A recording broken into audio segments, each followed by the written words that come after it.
In Britain, the general strike enters its fourth day. Sir Herbert Samuel has placed before the General Council of the Trades Union Congress a formula for settlement, and the locked-out miners have signaled that they cannot accept it.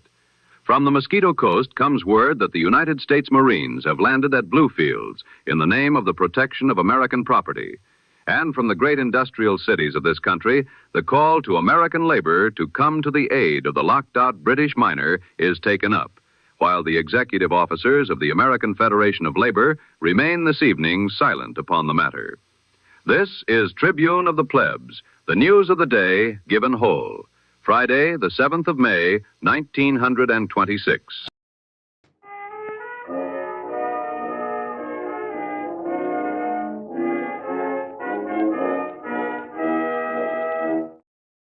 This evening marks the fourth day of the general strike. The British nation is still stopped, but the politics of the dispute have today taken their first decisive turn. Sir Herbert Samuel, the Liberal politician who chaired the Royal Commission on the Coal Industry, has today placed a formula for settlement before the negotiating committee of the Trades Union Congress. Sir Herbert is at present a private citizen. The Cabinet, by every careful indication, has neither asked him to mediate nor offered to be bound by anything he proposes. The terms are these. The miners are to accept, in principle, wage reductions. A new National Wages Board is to be constituted. The reorganization of the coal industry is to proceed alongside upon some timetable the document is not specific about. The subsidy is not to be restored. The lockout notices are to stand. The General Council looks upon the formula with no small interest. Among certain of its members, those who never desired the strike to begin with and who fear what they call the political consequences of its continuation, the Samuel terms are spoken of in tones of considerable relief. The position of the Miners' Federation has been known from the first hour of the lockout and is unchanged this evening.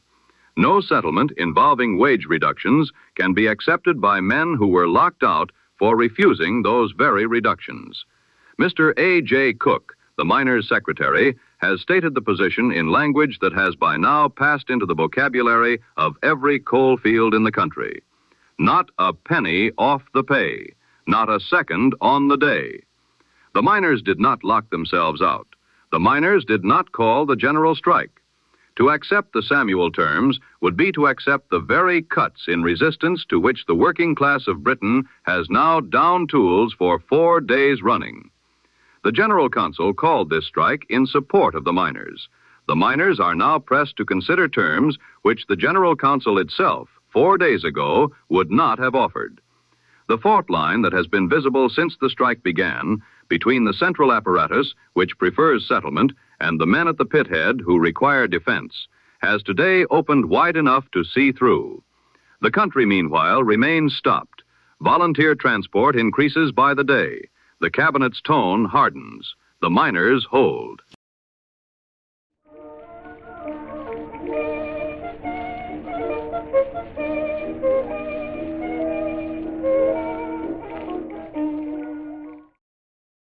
From the Mosquito Coast, that is, the Caribbean shore of the Republic of Nicaragua, the United States Marines have today come ashore at the port of Bluefields. The official explanation issued by the State Department is that the lives and property of American citizens require protection in this hour of disorder, and that the Marines shall remain ashore only until such order is restored. The pattern is known well enough to anyone who has watched the Caribbean these 20 years past. Liberal insurgent forces landed 5 days ago, opening hostilities against the conservative government. Within 48 hours of that landing, the United States cruiser was upon her way. Within 5 days of that landing, the United States Marines are upon Nicaraguan soil. The American property thus protected includes the lumber and the fruit concessions of certain houses. To the eastern Mediterranean, reports from Damascus and the agricultural districts of the Ghouta speak of further French punitive action. The Druze revolt of last summer has not been put down. It has spread beyond the Druze. It has become a Syrian revolt. The French answer has been to bombard the quarters of Damascus from which the resistance is supposed to come, and to issue notices to the villages of the Ghouta informing them that they may face shelling without further warning for the offense of harboring rebels or failing to pay the fines levied upon them. The mandate of the French Republic over Syria is being enforced by the artillery and the aeroplane against a civilian population. The French and Spanish forces operating against the Republic of the Rif under the leadership of Mr. Abd el-Krim have today resumed their air pressure upon Rif positions in northern Morocco. The Rif Republic, proclaimed some years ago, has been fighting two of the great colonial powers since. The combined armies of the Third French Republic and the Spanish monarchy have not yet succeeded in subduing it. From Moscow, the reports received this evening carry the news that Soviet trade union solidarity with the locked-out British miner has now reached the docks. At Leningrad, the dock workers have refused to load or to unload the cargoes of the British steamers presently in the harbor. These vessels comprising, by the report of the Soviet trade unions, the greater part of foreign shipping in Soviet ports this week. Refusals on the same lines are reported from the Black Sea port of Odessa and from the harbors of the Sea of Azov. The Central Council of the Soviet trade unions sets the number of dock workers presently engaged in the refusal at some 8,000 men. The quarter-day collections taken up at the close of last week are reported as continuing to swell.